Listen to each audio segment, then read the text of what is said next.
Amy is in the lab today. She'll show us how she tackled this challenge. She collected bottle tops and jar lids to act as wheels. She is using a kebab skewer as an axle, but her wheel's too thin and it wobbles on the axle. By adding a thicker hub to the wheel, she can make sure it doesn't wobble so much. So there's a trick you can try if you have that problem. You could also add two lids together, back to back. That might make a thicker wheel too.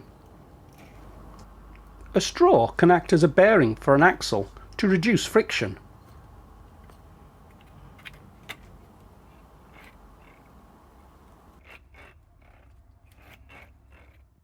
The shape and the mass or the weight of your ramp racer will all affect how it performs, so make sure you experiment with different designs.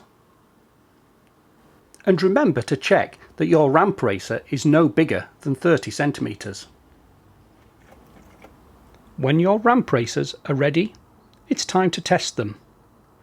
You will need to make a ramp that is 50 centimeters tall at the back.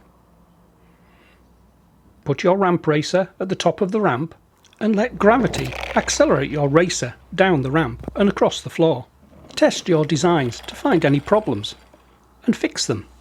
When your ramp racer can travel no further after all your improvements, use a tape measure or a trundle wheel if you've made it to work out how far it went.